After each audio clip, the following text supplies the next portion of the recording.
causas de las maldiciones.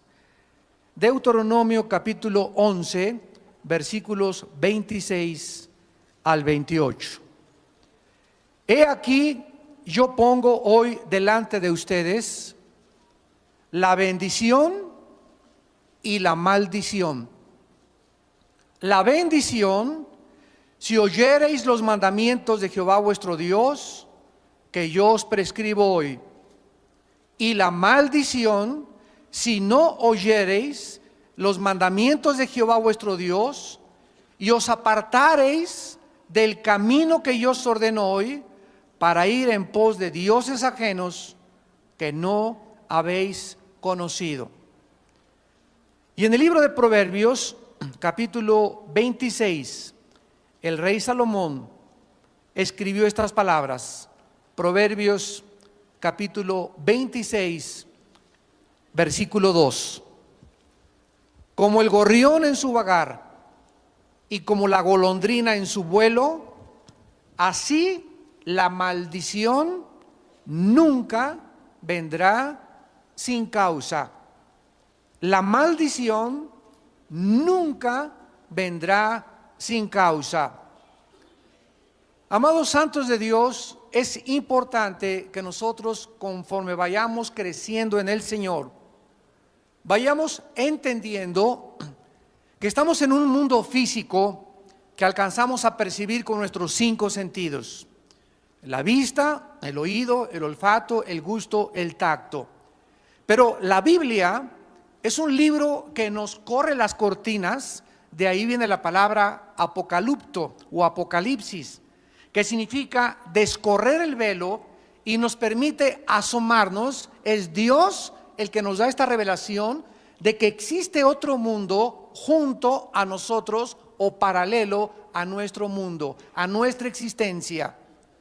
Y aunque nosotros no podamos con nuestros 5 sentidos percibir o ver este mundo espiritual invisible que está junto al nuestro, la Biblia nos revela que también está habitado, que existen criaturas creadas por Dios y que se rebelaron contra Dios hace miles, tal vez de millones de años, y cuyo comandante en jefe fue llamado Lucifer. Y la tercera parte de los ángeles se rebelaron juntamente con él y cayeron, y se encuentran en un mundo invisible, tratando de afectar, tratando de influir, tratando de desviar a los seres humanos que fuimos creados a la imagen y semejanza de Dios, para alejarnos del camino de la verdad. Entonces hay una fuerza invisible externa que la Biblia le llama un poder maligno de maldiciones, y que los seres humanos en este mundo somos afectados por la maldad o por el bien. No hay en esta mañana, ni ustedes que nos ven por la televisión, más que 2 clases de personas que me están escuchando. Y aunque los que no nos están escuchando también pueden, ¿verdad?, como decimos en México, ponerse el saco. No hay más que personas en esta mañana que están bajo la bendición de Dios o bajo la maldición. No hay términos ambiguos, no hay términos medios, no hay términos intermedios. O está sobre tu vida y sobre tu matrimonio y sobre tu familia la bendición, o está la maldición. No hay, vuelvo a repetir, más que 2 cosas. Y tú en esta mañana tienes que estar absolutamente seguro de que te encuentras protegido bajo la bendición de Dios. Veamos en primer lugar y expliquemos qué es una maldición. Una maldición es un poder maligno que se opera o que se genera para que nosotros no alcancemos el propósito para lo cual fuimos creados. A ver otra vez, es un poder maligno que va a tratar de obstaculizar mi vida o tu vida, va a tratar de detenernos, va a tratar de impedir que lleguemos a un punto, a una meta, que lleguemos a la otra orilla de la playa, a llegar a la isla donde nos espera Jesús, para que nosotros abortemos en nuestra vida el propósito por el cual Dios nos creó. Todos nosotros fuimos creados con un propósito específico desde que estábamos en el vientre de nuestra madre. Desde que estábamos en el vientre de nuestra madre, Dios ya tenía para ti y para mí un propósito específico, por lo cual permitió que tú sigas viviendo y que yo siga viviendo. Y nosotros tenemos la responsabilidad de descubrir cuál es ese propósito por el cual Dios nos creó. Y va a haber una fuerza maligna desde que nacemos. Por eso hay gente tan accidentada que cuando te conviertes entiendes. Por ejemplo, yo en mi caso particular, desde chiquito me machucaban los carros, me pasé debajo de un camión, tuve accidentes tremendos en motocicleta, en bicicleta, en coches, peligros de que me desbarranqué 100 metros en una barranca en Acapulco, etcétera, etcétera, y parecía como que me perseguían los accidentes. Fui una persona muy accidentada y ahora me doy cuenta, después de que me convertí, ¿verdad?, que el diablo trató de destruir mi vida, de acabar con mi vida, de tratar de abortar lo que de alguna forma él sabe quiénes van a ser usados por Dios. Así que él va a tratar de perseguirnos, porque él vino para robar, para matar, para destruir y tratar de impedir que alcancemos el propósito para lo cual fuimos creados. Existen poderes invisibles demoníacos, pues, esperando solamente que abramos la puerta. Ninguna maldición puede venir a mi vida ni a tu vida hasta que nosotros le abramos la puerta.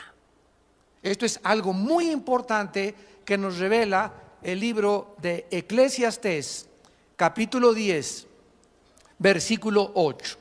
Dice Eclesiastés 10, versículo 8: el que hiciere hoyo, caerá en él, y el que aportillare vallado, le morderá la serpiente.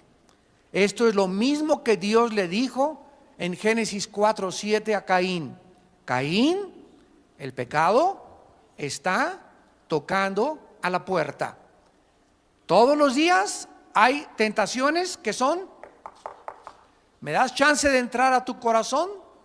Mira, soy una mujer que puedo entrar y hacerte más feliz que lo que te hace tu esposa. Así nos viene a la tentación a nosotros, los hombres. A las muchachas: yo soy un muchacho que te puedo hacer feliz. Necesitamos acostarnos y tener relaciones sexuales para probarnos, etcétera, etcétera. Y vienen a tocar la puerta para tentarnos, y nosotros somos los que voluntariamente abrimos esa puerta o la cerramos. ¿Qué va a depender de que yo no abra esa puerta? La fortaleza interior que yo mantenga con el Espíritu Santo. Si mi fuerza interior es más fuerte que la presión externa, no va a poder entrar la maldición a mi vida. Va a ser más fuerte mis convicciones, va a ser mucho más grande mi amor a Dios y a su obra y a su reino, que las cosas que de repente me abren y me vienen a tocar la puerta a mi corazón y que el diablo me ofrece. Lo mismo que el diablo le ofreció a Jesucristo. Todos los reinos y las glorias y los placeres del mundo te los ofrezco si tú te hincas y me adoras. El que aportillare vallado, el que comience a hacerle hoyos a su armadura, la serpiente va a entrar y te va a morder. Dice la Biblia que existen 3 fuentes principales de maldiciones que provienen de 3 personas. La primera fuente o el primer origen de maldición es Dios. Génesis capítulo 3, versículo 14, y vamos a explicar esto muy claramente. Dios es el primer origen de las maldiciones. Dice Génesis 3:14, hablándole Dios a la serpiente: por cuanto eso hiciste. ¿Qué cosa le dice Dios a la serpiente? ¿De dónde vino la maldición? De Dios. Dios maldijo. Acuérdense que maldijo significa decir mal. Dijo mal, mal dijo. Una maldición es decir mal. Escuchen, siempre las maldiciones vienen por las palabras. Vamos a ir profundizando poco a poco. Dios habló algo malo contra la serpiente. Hablar algo malo contra alguien es maldecir. Para que quede más claro, Dios maldijo a la serpiente y le dijo: maldita serás entre todas las bestias, polvo comerás sobre los días, todos los días de tu vida, etcétera, etcétera. En el versículo 17, al hombre le dijo: por cuanto obedeciste a la voz de tu mujer y comiste del árbol de que te mandé diciendo, no comerás de él, maldita. ¿Quién está maldiciendo? Dios. ¿Y qué está maldiciendo Dios? La tierra. Dios está hablando mal de la tierra. Anteriormente Dios había dicho que haya frutos, que haya árboles, que haya bondad, que haya buena digestión, que todo el mundo esté perfectamente en el huerto del Edén. Pero cuando el hombre se rebeló contra Dios, es increíble cómo la creación o la ecología que nos rodea está asociada con el pecado humano. Cuando el hombre peca, inmediatamente, como Dios habló mal del pecado y dijo que la tierra quedaría maldecida, ahora la tierra nos opone resistencia para trabajarla, y los agricultores lo saben. Ahora tienes que agarrar 2 bueyes y tratar de, con la fuerza de los bueyes, romper la tierra, porque la tierra nos ofrece resistencia. Ya no está blandita como la arena del mar. Ahora necesitamos, con el sudor de nuestra frente, sembrar y esperar el tiempo, la lluvia temprana y tardía para las cosechas, porque la tierra la maldijo Dios, no porque Él lo haya querido, por consecuencia del pecado del ser humano. Y en el versículo 19 dice la Biblia: con el sudor de tu rostro comerás el pan hasta que vuelvas a la tierra, porque de ella fuiste tomado, pues polvo eres y al polvo volverás. La segunda personalidad que puede maldecir es Satanás. Dice Juan 10:10, Él vino para matar, para robar y para destruir. Esta criatura infernal, perversa, diabólica, ponzoñosa, sin misericordia, que se llama ahora Satanás, cuyo nombre original fue Lucifer, la estrella de la mañana, el único propósito que tiene es entrar a tu hogar, entrar a tu familia, entrar a tu vida y robarte la fe, tu confianza en Dios, tu esperanza en Dios, la visión que Dios está alimentando y sembrando a través. Él está tratando de cegar tu entendimiento, Satanás, para que solamente veas el dinero, el placer, la dama, la lana y la fama, y que solamente vivas para lo que el mundo te ofrece, cegándote los ojos ante la eternidad y cegándote los ojos ante la realidad que tú y yo tenemos algún día que morir, y que después de la muerte vamos a seguir viviendo de acuerdo a lo que nosotros hayamos hecho mientras estábamos en el cuerpo. Y la tercera entidad o la tercera personalidad que puede maldecir es el ser humano. Dice en Primera de Pedro capítulo 3, Primera de Pedro capítulo 3 versículo 10. El que quiere amar la vida y ver días buenos, levante la mano. No hay nadie que no quiera ver días buenos. No hay nadie que no ame la vida y que diga: Dios mío, quiero amanecerme contento, gozoso, quiero que me vaya bien, quiero que bendigas mi casa, quiero que bendigas mi entrada, mi salida, mi canasta de amasar, etcétera, etcétera. Todos nosotros amamos eso y nos dice Dios que es la advertencia: refrena tu lengua del mal y tus labios no hablen engaño. O sea que mi destino y tu destino están asociados, de acuerdo a la Biblia, con nuestras palabras. Y si tú le dices a tu hijo, eres un bruto, eres un tonto, no sirves para nada, ¿qué estás diciendo?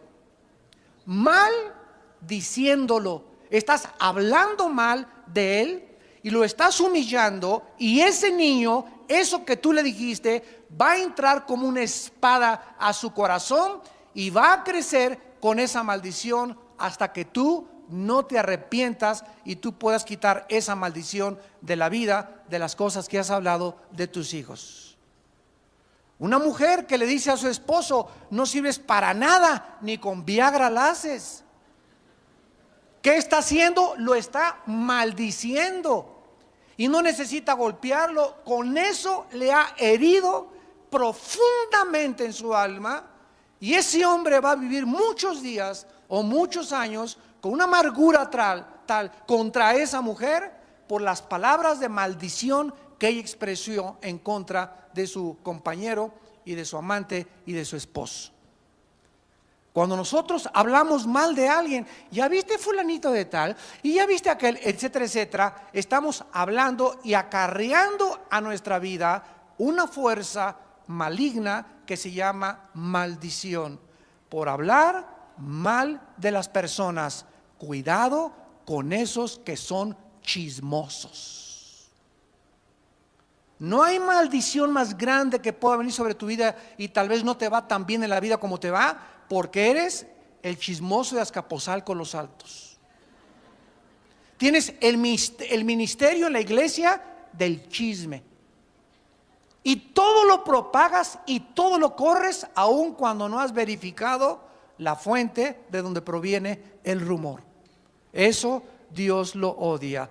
Veamos ahora, una por una, las palabras hebreas que se usan en el Antiguo Testamento principalmente para definir la maldición. La primera palabra es la palabra hebrea Ahor. A-O-R. Esta maldición opera en los aires y priva a las personas la capacidad para que no entiendan la Biblia. Ciega la mente, vela el entendimiento. Veámoslo en Mateo capítulo 13. Lo que dijo Jesucristo acerca de este problema que muchísima gente no sabe que es una maldición. Mateo 13, 19. Mateo 13, 19. Cuando alguno oye la palabra del reino y no la entiende, vienen a la iglesia el domingo y oyeron, van al estudio el miércoles, van el viernes y oyen la palabra, y van a la palabra y salen de la iglesia y salen del estudio sin que la palabra haya podido efectuar ningún cambio interior en su manera de pensar ni en sus actitudes. En otras palabras, cristianos que se dicen cristianos, que tienen 3 o 4 años de ser cristianos y que sus vidas no han sido cambiadas. Sigue igual con su esposa, sigue igual con sus hijos, sigue igual con su amargura, sigue igual con su rencor, sigue igual de chismoso. ¿Por qué? Porque hay algo que está operando en su mente que le está impidiendo entender. Como dice Proverbios 6:32, el que comete adulterio es falto ¿de qué? De entendimiento. ¿Por qué esa persona se fue con la finta con esa muchacha o con otra persona? Porque él no ha entendido que cuando yo me casé, le dije a 4 billones de mujeres, adiós Carmelita, Lupita, Chencha, con María del Carmen, etcétera, etcétera. Ahora me quedo con Marta, mi esposa, nada más, hasta que la muerte nos separe. Adiós todas las demás. Ya no, porque andar de querendón y jacarandozón con todas las demás, ni tratando de lucirme con las demás, porque ahora voy a andar querendón y jacarandozón con mi esposa. Ahora mi esposa le dijo a Juana, a Jorge y a todos, adiós. Me casé con Armando, ya cuando me casé ya se olvidó todo. Ya no tiene por qué andar coqueteando con los demás, ni enseñando con los demás, porque ahora es mi esposa. Ahora somos el uno para el otro. Eso lo tenemos que entender, que el matrimonio es sagrado a los ojos de Dios. El matrimonio es santo a los ojos de Dios. Pero ¿por qué muchos no lo han entendido? Porque maldiciones están operando en su mente, que no los vela y les ciega el entendimiento con el engaño de que puedo ser mejor, puedo ser más feliz con esa mujer o con ese hombre. Mentira, mentira, mentira. Perverso es el corazón más que todas las cosas. ¿Quién lo conocerá? Esta maldición en 2 Corintios 3:14, el apóstol Pablo la vuelve a mencionar operando de otra manera. Dice 2 Corintios 3:14. Recordemos que esta maldición opera en el entendimiento. 2 Corintios 3:14. Pero el entendimiento de ellos, o la mente de ellos, está hablando del pueblo judío, se embotó. Porque hasta el día de hoy, cuando leen el antiguo pacto, les queda el mismo velo, escuchen lo que dice, no descubierto, el cual por Cristo es quitado. Los judíos ahorita vienen y ven la Biblia y la leen y no entienden que todo el Antiguo Testamento habla del Mesías Yeshua HaMashiach. Y creen el Antiguo Testamento, pero no creen el Nuevo Testamento, porque todavía no entienden que Jesús es el Cristo, el Hijo del Dios viviente. Porque dice la Biblia que cuando ellos leen el Antiguo Pacto, están como embotados. Y este embotamiento, este velo que ellos tienen, no se va a quitar hasta que ellos se rindan y reconozcan que Yeshua es el Mesías prometido a los profetas hebreos. Y lo dice también Romanos. Dice Romanos capítulo 11, versículo 8. Como está escrito, hablando de los judíos también, Dios les dio espíritu de estupor. Ahí está. Es una maldición que está operando sobre el pueblo judío, que no ha reconocido al Mesías como el Salvador, porque tienen un espíritu de estupor. Esta palabra estupor, katanukis, en el griego significa letargo. Letargo. Su entendimiento está embotado, dice Corintios. Tiene un espíritu de letargo, ojos con que no vean y oídos con que no oigan hasta el día de hoy, porque está operando una maldición sobre todas aquellas personas que han rechazado a Jesucristo como el Mesías. ¿Y qué van a hacer? Van a acabar con Pare de Sufrir, van a acabar con los mormones, van a acabar creyendo cualquier otra cosa. ¿Por qué? Por la maldición que opera, porque no quieren reconocer a Jesucristo como el Mesías. Ahora, esta maldición, ¿qué la causa?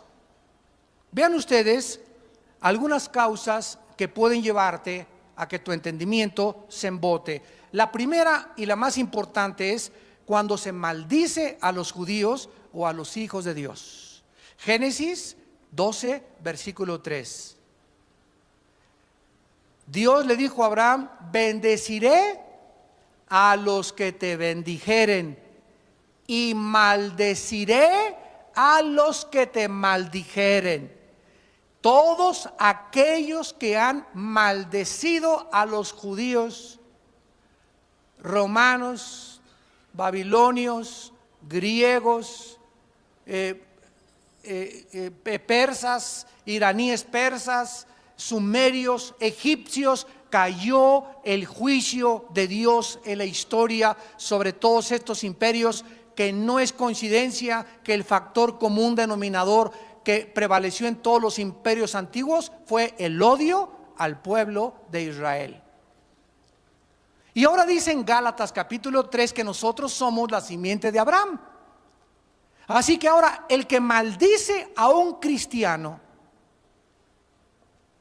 el que habla mal de un cristiano, no me importa que sea de esta iglesia o no sea de esta iglesia, si tú hablas mal de un hermano presbiteriano o bautista o pentecostal, y esos están locos y se tiran al suelo y hacen esas cosas, cualquiera que hable mal de otra persona que sea nuestro hermano, aunque su iglesia tenga otro título, estás acarreando sobre tu vida maldiciones.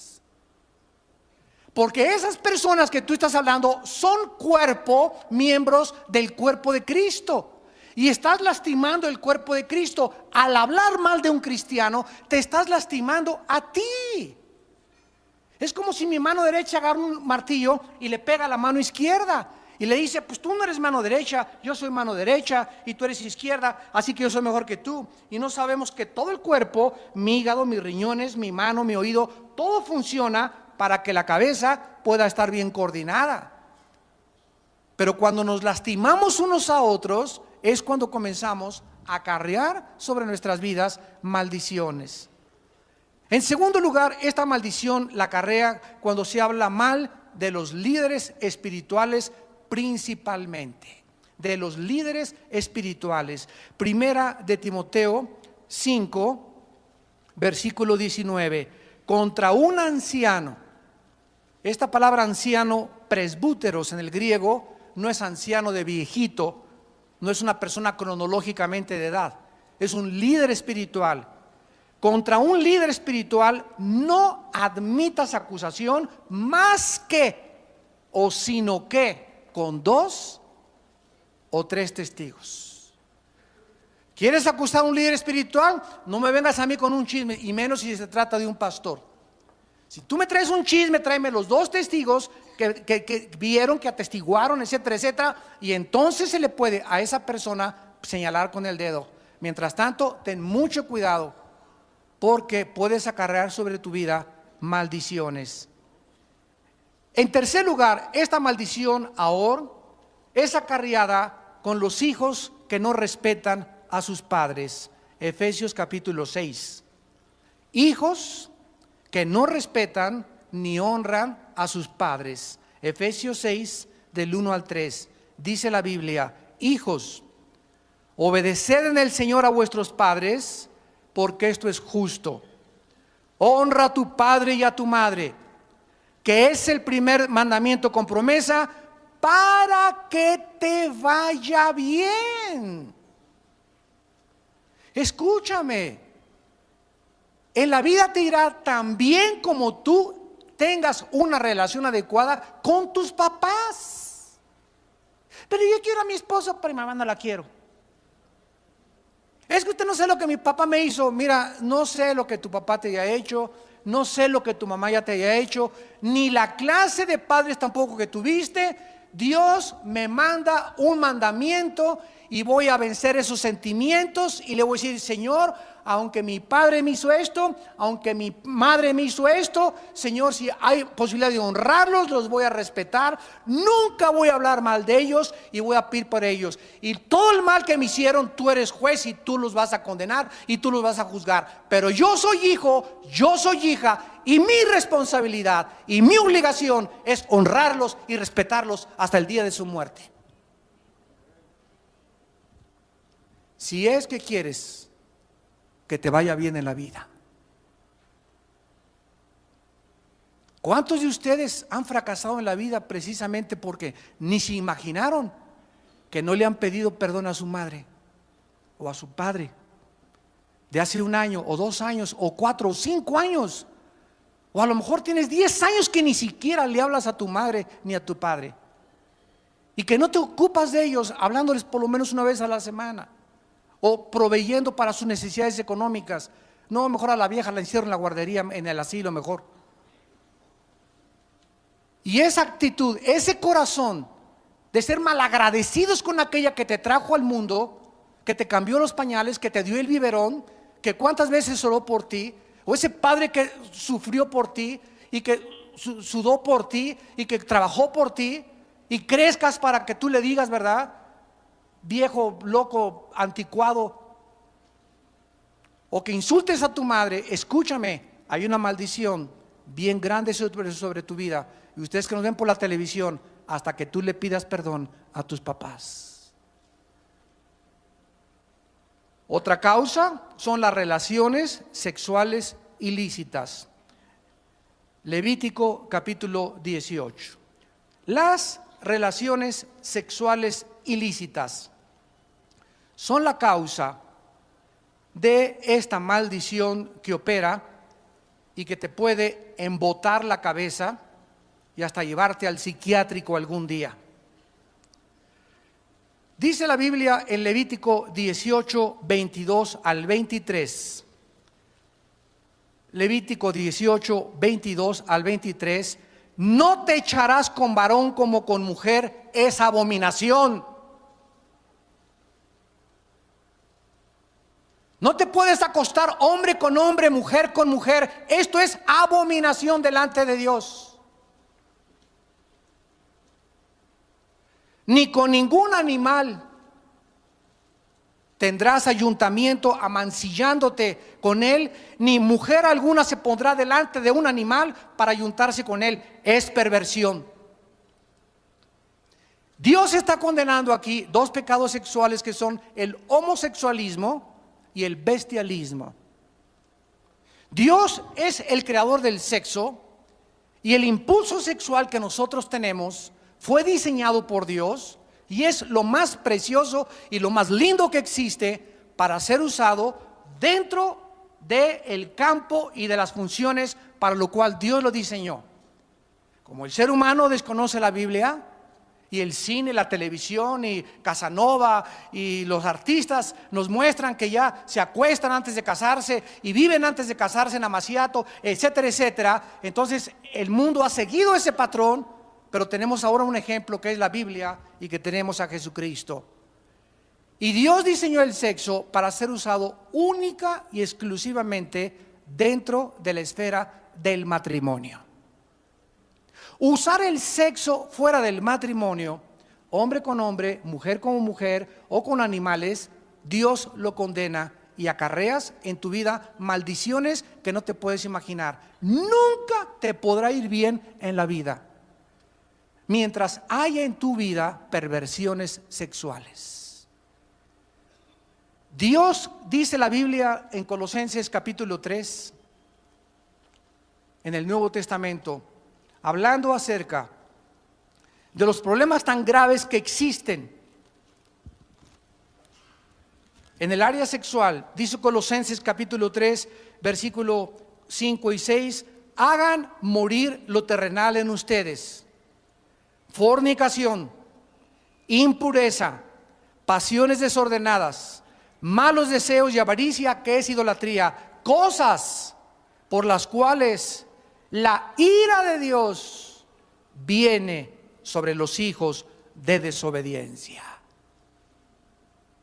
Es que a mí no me gustan las mujeres. Vete en el espejo y bájate los chones. Y que el espejo te diga si eres mujer o eres hombre. El espejo me dice que soy hombre, mi mente me dice que no. Entonces hay una contradicción entre mi mente, segurísimo que tengo un tornillo flojo. Algo está operando en tu mente que te está cambiando tu manera de cómo Dios te creó. Y te está haciendo creer que tú puedes tener relaciones con un hombre cuando los hombres no fueron creados para que entre nosotros tuviéramos relaciones sexuales, ni mujer con mujer tampoco. Es perversión a los ojos de Dios. No importa cómo le llame el gobierno, no importa cómo le llame el psiquiatra, no importa cómo es el psiquiátrico, nos importa lo que dice Dios. Porque ningún hombre inventó el sexo, nadie tiene la autoridad, ni un antropólogo, ni un sociólogo, ni un psicólogo, de hablar sobre el sexo, porque el sexo fue diseñado y creado por Dios. Y solo Dios nos puede decir para qué sirve el sexo y cuándo debemos usar el sexo. Cualquier otra cosa es perversión. y tú vas a sufrir maldiciones en tu vida inimaginables. La segunda palabra hebrea para maldición es kalal o kalalá. Y esta la encontramos en el libro de Deuteronomio capítulo 28, Deuteronomio capítulo 28.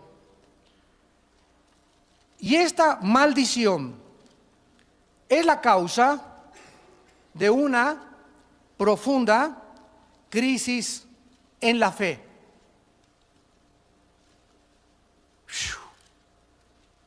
Es la causa de una profunda crisis en la fe.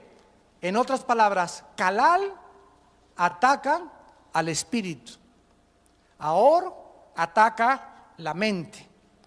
Y vamos profundizando. Dice en Deuteronomio capítulo 28. Antes de leer este pasaje, voy a hacerles alguna remembranza. Antes de que una persona llamada el doctor Sigmund Freud, doctor vienés, padre de la psicología moderna y admirado por muchas personas científicas actualmente en el siglo XXI, antes de que él tratara de hacer experimentos con personas con esquizofrenia o con paranoia, hipnotizándolas y creyendo que llevándolas al estado subconsciente, podría subconscientemente, él afuera conscientemente tratar con ellas para regresarlas a la conciencia y arreglar su vida inconsciente o sus problemas de conducta inconscientes, sin darse cuenta nunca que el problema humano no se encuentra en la psique. El problema humano trasciende la psique y la mente. El problema humano se encuentra en el espíritu. Entonces el doctor Freud se convirtió en un hombre que comenzó a atribuir problemas de conducta a problemas sexuales de la infancia y comenzó a tratar de buscar el ligamento o aquello que podría unificar la conducta con problemas sexuales de la infancia. Y después ya vino lo que se llamó el famoso psicoanálisis, donde llegas al psicólogo y te dice, bueno, a ver, ¿tu mamá quién fue? La prostituta de Azcapotzalco Los Altos. Y tu papá, le decían el mocho orejas. Ah, pues con razón el niño es como está, ¿verdad? Padre marihuano, la mamá prostituta, etcétera, etcétera. Pobrecito, este muchacho está afectado mentalmente por circunstancias adversas, atmosféricas, externas, y por eso él es como él es. Y en ese momento, a ese muchacho, al que se le está clasificando, que es una víctima de su infancia, etcétera, etcétera, se le roba el sentido de su responsabilidad que él tiene delante de Dios y se le convierte en una víctima y no en un pecador.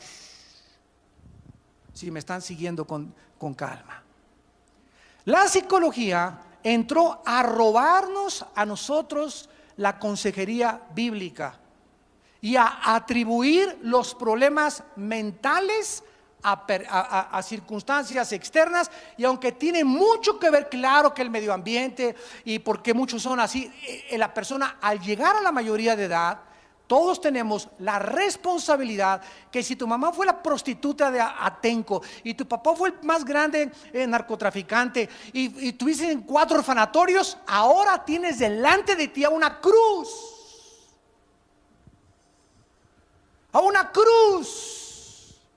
donde el Hijo de Dios bajó del cielo a dar su sangre para que los pecados que fueron tal vez causa o derivados de una conducta pasada o una victimización de tus familiares, ahora la gracia de Dios es más grande que tu padre y que tu madre, y la gracia de Dios puede operar mucho más abundantemente si tú te arrepientes. Y si tu mamá fue eso y tu papá fue eso, tú no tienes por qué seguir haciendo ni seguir los pasos de tus padres.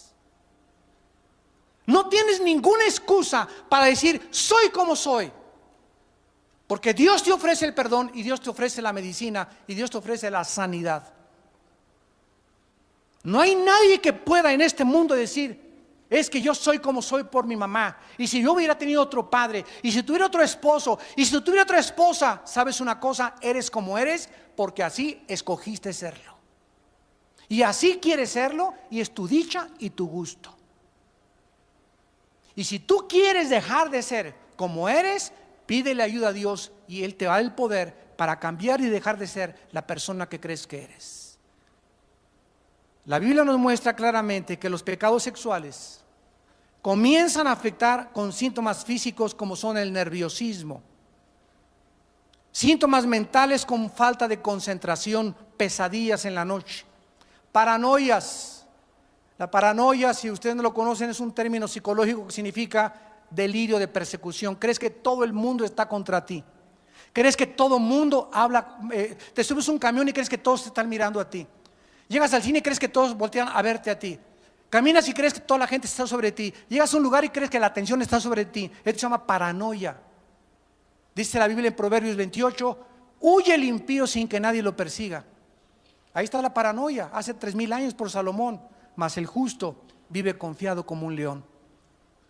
Estos delirios de persecución, esta ansiedad crónica, que necesitas un pericazo, o dos expresos, o un tequila, o un anestésico, una droga, o algo para poder enfrentar la vida real, es una maldición en tu vida.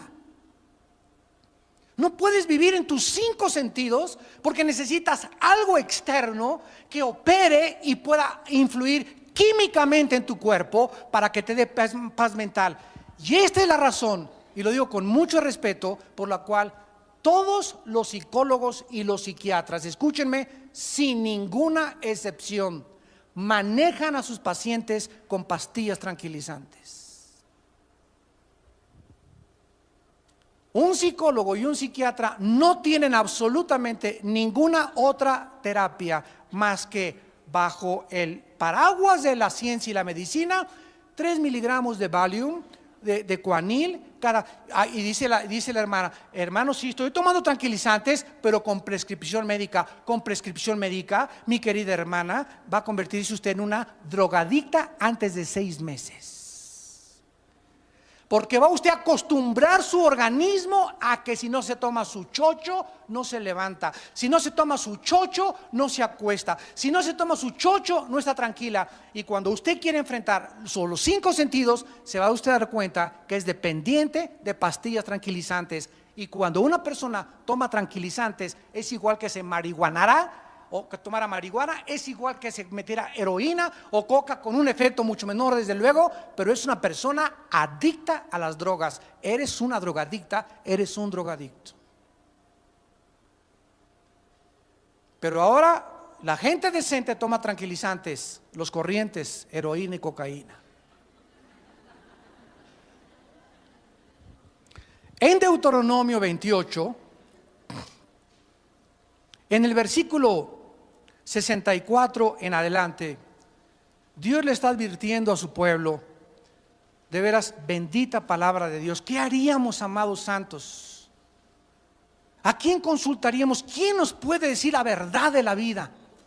Sino Dios, que nos ama y que entregó a su Hijo por nosotros y que te quiere en esta mañana bendecir y perdonarte y cambiar tu vida y hacerte entender que la paga del pecado es la muerte. Dios le dice en Deuteronomio a su pueblo, versículo 64, que los iba a esparcir. En otras palabras, la maldición comienza a operar en tu vida cuando te vuelves un nómada en la vida. Fue la maldición de Caín. Vagarás sin rumbo. Es esa gente que está en un trabajo y otro trabajo y llega a los 50 años de edad, o a lo mejor hasta presidente de la república fue, a lo mejor fue senador, a lo mejor sí es una compañía grandísima, pero llega al final de su vida y se da cuenta que aún no encontró la razón por la cual nació. Y ya tuvo poder, ya tuvo dinero, ya tuvo halagos, ya tuvo el aplauso, su estatua ya está en Paseo de la Reforma ahí grandototota. Hasta estatua te hicieron después de que te mueras, y cuando te mueras, dice la Biblia, tu memoria pasará al olvido eterno. Esparcido, es una maldición, y andas vagando por toda la tierra. por todos lados porque no encuentras nunca, y te casas con la persona equivocada y descubres que no debiste haberte casado con esa persona. ¿Por qué? Porque hay una maldición que te está siguiendo en tu vida y que tal vez en esta tarde Dios quiere abrirte los ojos para mostrártela. Dice el versículo de 65: y aún entre esas naciones ni aún descansarás, ni la planta de tu pie tendrá reposo, porque allí te dará ¿quién? Miren ustedes: corazón temeroso, desfallecimiento de ojos y tristeza de alma. ¿Cuántas gentes que tú conoces y que yo conozco viven así?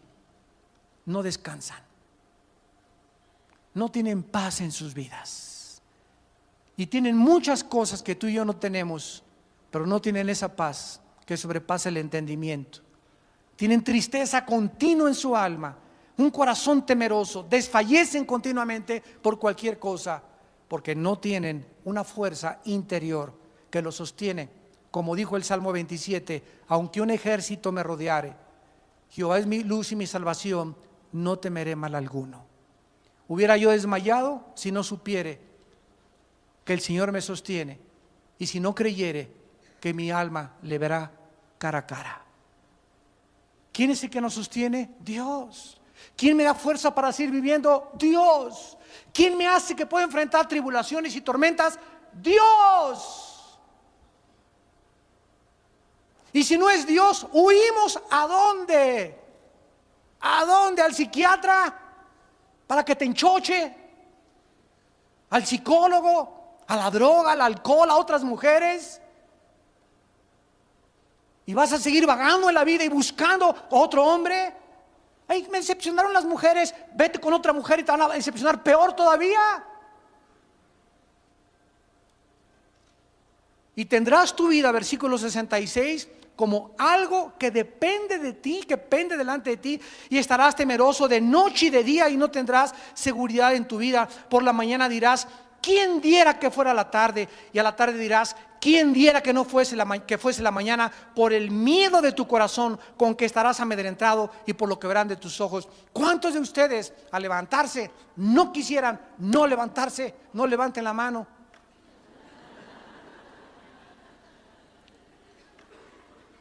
Y pones el cojín. ¿Saben cómo se llama eso? Depresión. Ya no, ni el sol que amanezca te puede alabar ni glorificar tu corazón. Ya no puedes encontrar ningún motivo en la vida por lo cual, ¿verdad?, estás deprimido. ¿De dónde viene esta depresión? Vamos al psicólogo. Y lo que ahora le llaman problemas mentales: psicosis, paranoia, manía depresiva, esquizofrenia, que es mente dividida. Ahora, como no hay terapia y está más loco que un chivo, vamos a darle tranquilizantes para que los tranquilizantes lo mantengan. Y esas personas que comienzan a ser manejadas con tranquilizantes acaban en el psiquiátrico. Y cuando tú vas a un hospital psiquiátrico, vas a encontrar a la gente así. ¿Por qué? Porque los tranquilizantes los convierten en zombies. Te embrutecen, te acaban embruteciendo. Y entonces ahora sí creen que están locos porque andan todos así y están enchochados. Porque es la única forma en el psiquiátrico de mantenerlos vivos, con chochos, con sedantes, con Prozac, ecuaniles, Valiums, etcétera, etcétera. ¿Por qué? Porque no conocen la cruz, donde el Hijo de Dios vino a deshacer las obras del diablo. Él vengo a que tengan paz, a que tengas una vida estable, de seguridad, de esperanza, de dirección, bendecir tu entrada, tu salida. Este es el fruto de la bendición. Y podemos nosotros, como dijo la Biblia al principio, escoger: he aquí les pongo a ustedes la bendición y les pongo la maldición. Dice Dios: yo no voy a escoger por ti, ni por ti, ni por ti. Tú en esta tarde, ustedes que nos escuchan por la televisión, ustedes son los que van a decidir cómo vivir. ¿Quieres ir viviendo como homosexual? No hay ningún problema. Dice el Señor: en el día de tu muerte nos vamos a encontrar. Prepárate para encontrarte conmigo en la hora de tu muerte. ¿Quieres seguir transando a la gente? No hay ningún problema. Síguela transando. Te va a ir como en feria en la vida y nunca tendrás paz ni reposo y vivirás temeroso todos los días de tu vida. ¿Quieres ir engañando a tu mujer? No hay ningún problema, dice el Señor.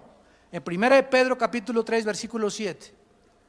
1 de Pedro 3, 7 dice la Biblia: maridos, vivan con sus mujeres con sabiduría, dándoles honor como a un vaso más frágil, para que vuestras oraciones no tengan estorbo. Una relación equivocada que yo mantenga con mi esposa, le abro la puerta a una maldición. Mi relación con mi esposa tiene que ser de sinceridad. La tengo que mirar a los ojos y no mentirle que la amo.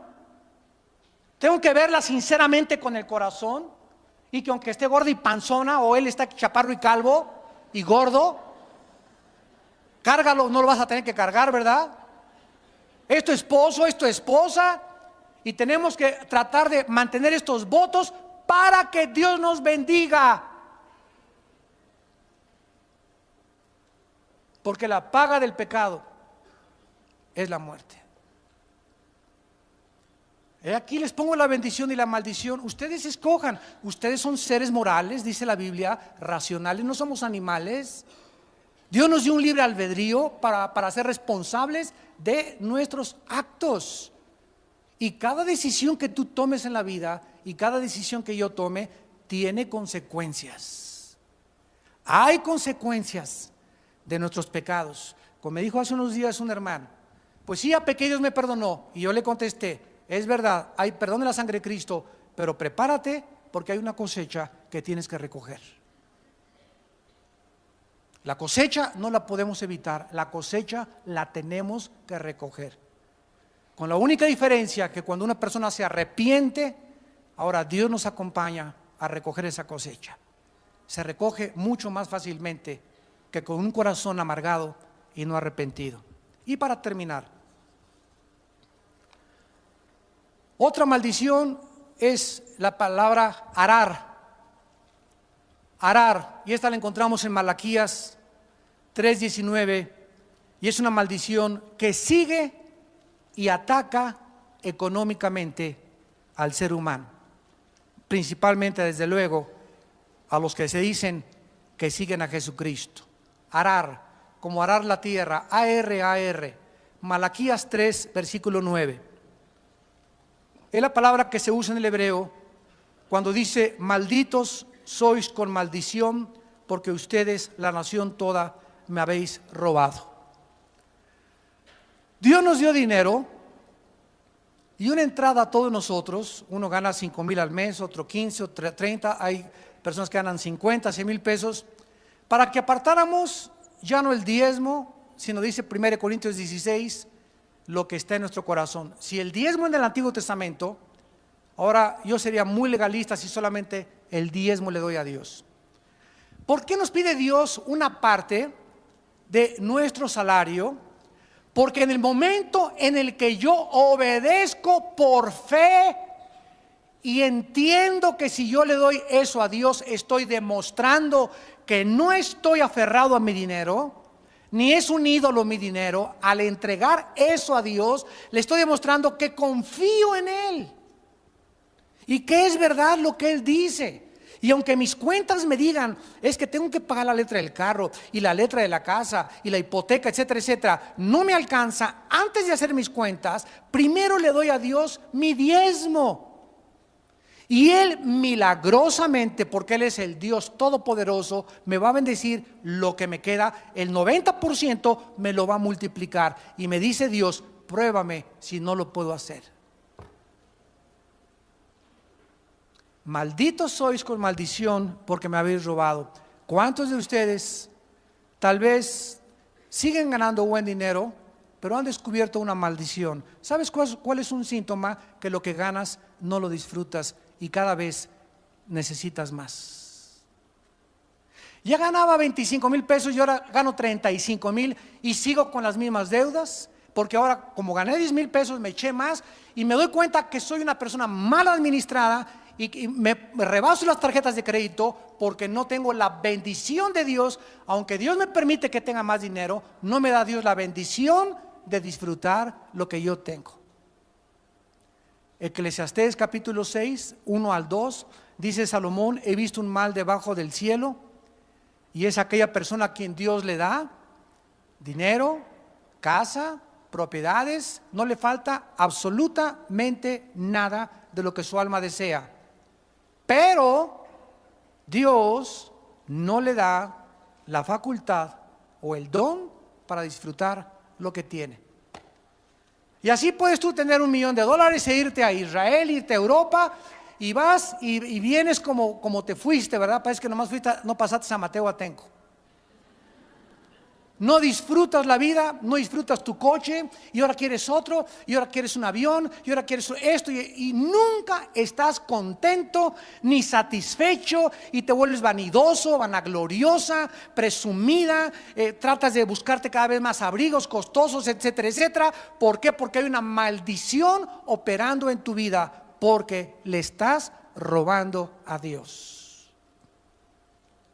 No le estás dando a Dios lo justo que Él te pide de tu salario.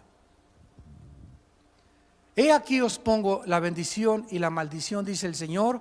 Y si tú me escuchas en esta tarde, la maldición no viene sin causa.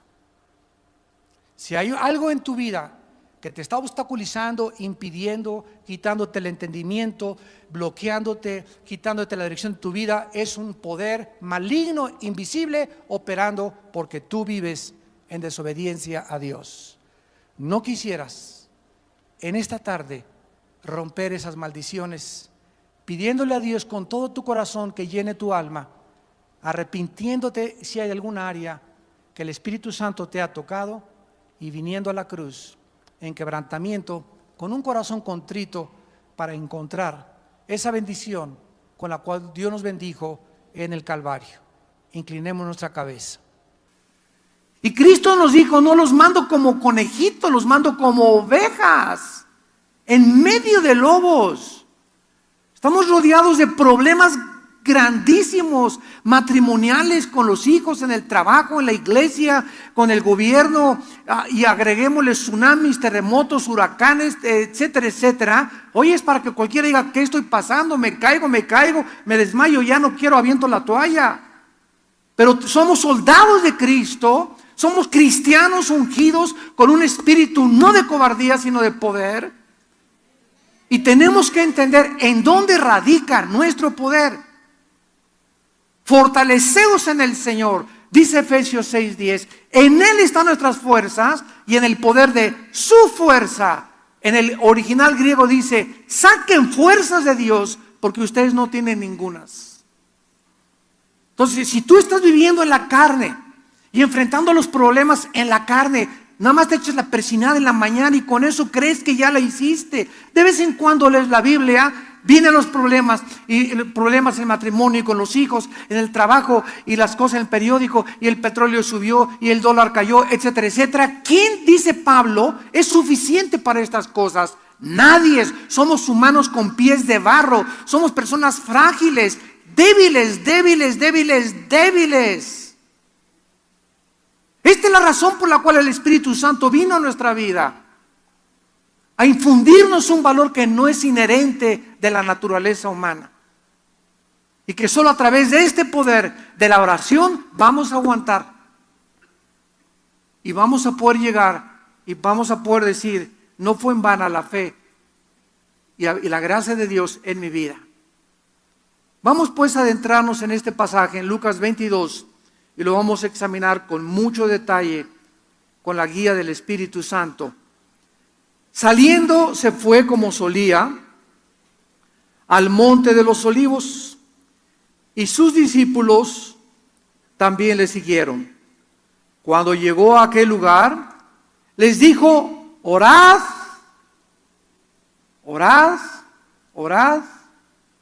que no entréis en tentación. Fue la primera advertencia que Cristo les hizo a los discípulos en la hora más difícil y peligrosa de los que le siguieron. Si ustedes no oran, en otras palabras, van a caer en tentación. Sigamos. Entonces él se apartó de ellos a distancia como de un tiro de piedra, sea 3 o 4 metros, y puesto de rodillas, oró, diciendo: Padre, si quieres, pasa de mí esta copa, pero no se haga mi voluntad sino la tuya. Y esto es increíble. Se le apareció un ángel del cielo para fortalecerle. Qué increíble agonía estaba Cristo atravesando, que tuvo que bajar un ángel del cielo a él, al Hijo de Dios.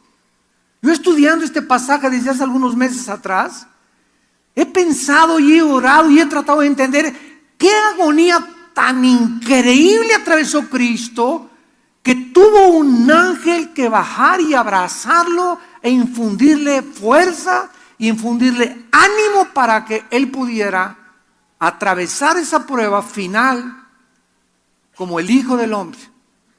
Porque era todo en su humanidad lo que Cristo estaba sufriendo. Y estando en agonía, versículo 44, oraba más intensamente.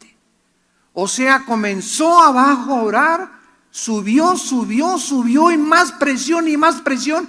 Y mientras más presión oraba Jesús, dice la Biblia, más intensamente oraba. Y era su sudor. Llegó esto al grado que grandes gotas de sangre salieron a la tierra. Cuando se levantó de la oración y vino a sus discípulos, los halló durmiendo a causa de la tristeza, y les dijo: ¿por qué dormís? Levantaos y orad para que no entréis en tentación. Este pasaje nos introduce a la más grande agonía que Cristo sufrió en el huerto de Getsemaní antes de enfrentar a la cruz. Es interesante que la palabra Getsemaní significa en el griego aceite prensado. O sea, era un lugar donde estaba lleno, ¿verdad?, de olivos, y donde los cortaban, y ustedes saben que cuando se prensan los olivos comienza a salir ese aceite que en el Antiguo Testamento era el símbolo del Espíritu Santo. Jesús entonces, en Marcos capítulo 14, versículo 32 y 33, Marcos 14, 32 y 33, vinieron a un lugar que se llama Getsemaní y dijo a los discípulos: vean ustedes quiénes fueron los que le acompañaron a Getsemaní. Los 3 discípulos más cercanos a Jesús, los que estuvieron con él en el monte de la transfiguración, y los que en todas las experiencias espirituales más profundas le acompañaron. Les dijo: siéntense aquí entre tanto que yo oro, versículo 33, y tomó consigo a Pedro, a Jacobo y a Juan, y comenzó a entristecerse y a angustiarse, y les dijo: mi alma está muy triste hasta la muerte, quédense aquí y velen.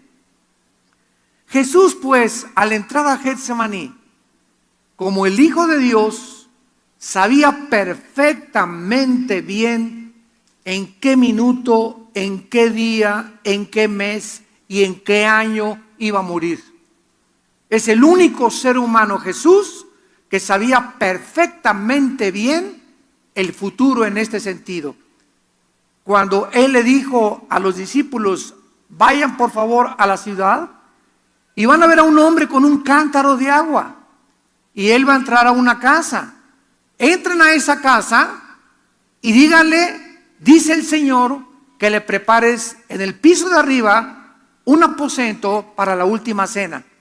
Jesús sabía que en tal hora una persona con un cántaro de agua iba a estar en ese lugar, y sin que conociera la persona a Cristo dentro de la casa, Jesús sabía que no iba a remilgar y que iba a prestar su casa para que él tuviera la última cena. Todo lo que Jesús tuvo era prestado. Nunca fue dueño de nada. Se acostaba en el campo. La única túnica que era propiedad de Jesús era la que le arrebataron los soldados y la repartieron en 4 partes, echando suertes por ella. Pero Jesús estaba al control absolutamente de todo. Sabía qué iba a pasar en este momento, qué iba a pasar después. Como le dijo a Natanael: Natanael, te conozco y que eres un verdadero hombre de Dios. Y sabía, veía a la gente de Jesucristo y sabía el corazón de esa persona, sabía perfectamente bien el destino de esa persona. Y cuando escogió a los discípulos, él sabía quién era Pedro, quién era Mateo, quién era Lucas, etcétera, etcétera. Y también sabía, cuando tuvo a Judas Iscariote enfrente de él, sabía que ese hombre era el diablo en persona. Jesús sabía absolutamente todo.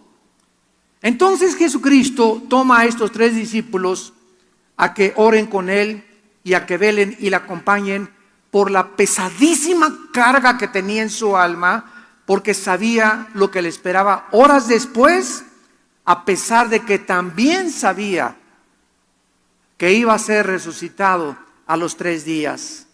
Esta era también la prueba más grande, repito, que los discípulos se enfrentaron y ellos no lo sabían. ¿Sabes tú acaso la prueba que vas a pasar hoy en la tarde? ¿Sabes las pruebas que te esperan el día de mañana? ¿Sabes la prueba que vas a pasar con tus hijos dentro de 2 o 3 meses? ¿Sabemos lo que vamos a pasar en México dentro de 6 meses?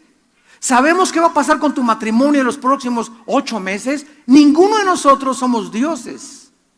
No sabemos lo que nos depara hoy en la tarde. No sabemos lo que nos depara saliendo aquí de este edificio. Por lo tanto, es importante que sepamos que como no sabemos lo que nos está esperando, necesitamos estar preparados con toda la armadura de Dios, llenos en la mañana, fortaleciéndonos en oración, para que cuando venga esa prueba con tu hijo, esa prueba con tu esposo, esa prueba con tu esposa, en tu trabajo, el despido de tu trabajo, la falta de empleo, etcétera, etcétera, no importa la prueba que pasemos, estemos preparados y no desmayemos y no caigamos al suelo y no nos amarguemos y no le echemos la culpa al pastor, a la esposa, al hijo, al gobierno, etcétera, etcétera.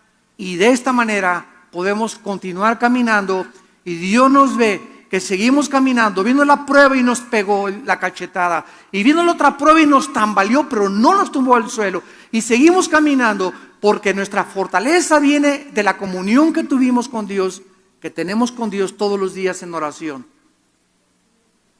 Cuando Dios ve este caminar tuyo en la vida, que sigues manteniéndote, porque por fe oramos. ¿Qué es la fe? Saber que Dios me escucha y que después de orar 15, 20, media hora, 1 hora con Él, va a haber algo sobrenatural que la mente no puede comprender, que me va a infundir un valor que yo no tengo para seguir viviendo.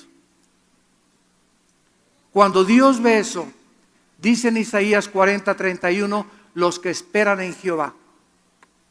Y esa palabra esperar, kafá en el hebreo, significa los que viven cerca, los que están pegados a Dios, así desde que amanece. En la tarde vas orando en tu coche y te voy alabando, Señor. El otro día yo le enseñé a mi hija, mira, Salén, la oración es estar platicando con Dios, es la oración, estar consciente de la presencia de Dios, y te alabo y te bendigo y guárdame, Señor. Voy ahorita a este mercado, te pido que me des gracia, voy a la escuela de mis hijos, dame gracia, vamos a orar antes de hablar con la directora de la escuela. Es mantener, y todavía en la noche llegar, ponerse de rodillas o sentado, acostado, como quieras, como te puedas mantener despierto, y volver a elevar nuestra alma y mantenernos cerca de Dios. Esas personas tendrán nuevas fuerzas.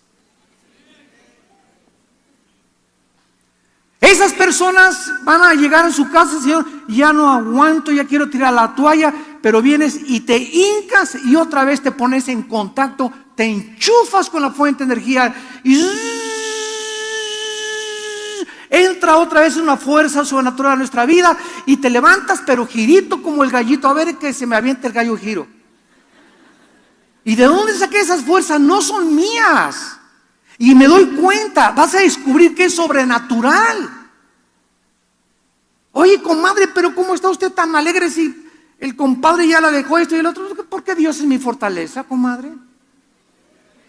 Y comenzamos a buscar, ¿verdad? Y se nos muere un ser querido y claro que le lloramos porque es necesario que lloremos y que volquemos nuestro corazón y que nunca nos guardemos los sentimientos, pero pasa 1 o 2 meses y es una mezcla de gozo, de saber que ya nuestro ser querido está en el cielo, con la tristeza también, pero tenemos que seguir viviendo y esas fuerzas para seguir viviendo nos las da Dios. De otra forma vas a estar vestida de negro 6 años. Jesús sabía pues la grande prueba que venía sobre sus hombres, sobre sus discípulos. Y Él les dijo, velen y oren, porque sabía Jesús que solo de rodillas iban a poder pasar la prueba. Dice el versículo 41 de Lucas 22, nuestro pasaje. Vamos a comenzar a examinarlo. En el capítulo 40, cuando llegó a aquel lugar, al huerto de Getsemaní, lo primero que le pidió a los discípulos fue, oren.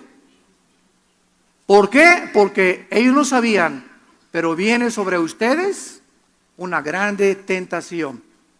Y quiero decirte que mientras nosotros nos mantengamos en oración en las mañanas y busquemos el reino de Dios, primeramente en la mañana, y le entreguemos lo primero en nuestro tiempo a Dios, las tentaciones, como dice el chiste, ¿verdad? Que estaba Pepito y le tocaron la puerta. Y dijo Pepito, ¿quién es? Y le contestaron, Doña Tentación te toca la puerta. Y Pepito dijo, ¿verdad? Si yo voy y le abro la puerta, me voy con ella. Jesús, ve y abre la puerta, por favor. Entonces, cuando nosotros tenemos comunión con Cristo y la tentación nos asalta, vamos a tener la fuerza porque Jesús es nuestro escudo. Y dice en 2 de Pedro 2, ¿sabe Dios librar de tentación a los piadosos? Pero si tú no estás en comunión con Dios y en contacto con Dios diario, te vas a ir con Doña Tentación.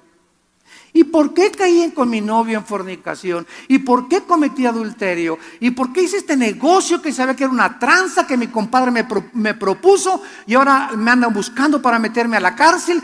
¿Por qué hacemos cosas de las cuales nos lamentamos después? Porque cuando tomamos esa decisión no estábamos en el Espíritu. No estábamos guiados por el Señor. No estábamos fortalecidos por el Señor. Y somos demasiado débiles para aguantar las tentaciones. Insisto otra vez, oren para que no entren en tentación, les dice Jesucristo. Se apartó de ellos como una distancia, un tiro de piedra, y Jesús comienza en ese momento a darse cuenta que en esa prueba que tenía él enfrente, necesitaba no hablarle a doña doctora Corazón, ni al psicólogo, ni al psiquiatra, ni a la mamá, ni al papá. Tenemos que entender que en los momentos que estamos nosotros enfrentando pruebas en la vida, necesitamos estar a solas con nuestro Padre. Jesús sabía que necesitaba un lugar apartado, el huerto de Getsemaní, silencio, uno que otro pajarito, porque él necesitaba estar a solas con su Padre y esperaba que sus discípulos lo reforzaran, ayudándolo, porque cuando 2 o 3 se juntan es mucho más fuerte la oración. Cuando 10 se juntan y se ponen de acuerdo es mucho más fuerte la oración. Cuando nos juntamos como iglesia a orar sobre una misma cosa, sobre una misma petición, esa oración adquiere un poder increíble, más grande que cualquier bomba de hidrógeno. La oración tiene el poder más grande que cualquier fisión nuclear. Es un poder como ustedes no se imaginan. Por eso es triste cuando hay reuniones de oración. El pastor Carmona aquí invita, creo que el primer domingo de cada mes hay reunión de oración. Vienen 10, 15, 20 y 30 personas. Cuando tú descubras que si tú vienes a reunión de oración y traes a tu hijo, oren por mi hijo, por favor, oren por mi esposo. Dios ve que vienes con fe, creyendo que aquí Dios te va a contestar y tu oración es contestada, simplemente porque la oración del justo puede mucho. Ahora imagínense 20, 30 justos que se junten. Imagínense 100 que se junten. El poder que tiene la oración. Cristo entonces, dice el versículo de 42, comienza diciéndole, Padre, Padre. Se dirige a Dios como su Padre. En un amor como cuando llegas con Dios, un amor en dependencia y en confianza con Él. En Romanos 8:15 dice la Biblia que no hemos recibido el espíritu de esclavitud para estar otra vez en temor, sino que hemos recibido el espíritu de adopción, por lo cual clamamos, Abba Padre, papito lindo. Así llegas a orar con Dios. Tienes esa confianza con tu Padre, papito. Oh, papito lindo. Tal vez no tuviste papá, tal vez no conociste a ninguna persona que tuviera ese amor paternal o amor maternal. Pero cuando descubrimos a Dios que es nuestro papito, la palabra Abba en el hebreo significa papito, papito, aquí estoy, ya no aguanto a Chencho. Oh Señor, ya no sé qué hacer con mi hija, papito. Ya no sé qué hacer con mi esposo, ya no sé qué hacer con mis papás. Ya no sé qué hacer con lo del trabajo, papi. Acá me acaban de despedir, papito, vengo a ti. Tú tienes confianza, Señor, tengo confianza, tú eres mi esperanza, mi escudo. Tú sabes y estás consciente que me acaban de correr, viste que me acaban de correr hace 4 horas de trabajo. Y no tengo trabajo, pero yo confío en ti, papito. Oh Dios, dame tu paz. Solo quiero tu paz para poder atravesar mientras viene tu trabajo, saber que estás conmigo. Porque si sé que estás conmigo, todo lo podré que me fortalecerás. Y eso es lo que necesitamos para enfrentar las pruebas, a papito. Porque Jesús es nuestro ejemplo. Jesús dice en Hebreos 2 que es nuestro hermano mayor. Papi, le dice Cristo a su Padre, se encontraba en una agonía indescriptible, la cual solo podía ser mitigada, apaciguada y calmada por su Padre. ¿Qué dice 1 Pedro 5:7? Echando toda nuestra ansiedad sobre de Él, porque Él tiene cuidado de nosotros.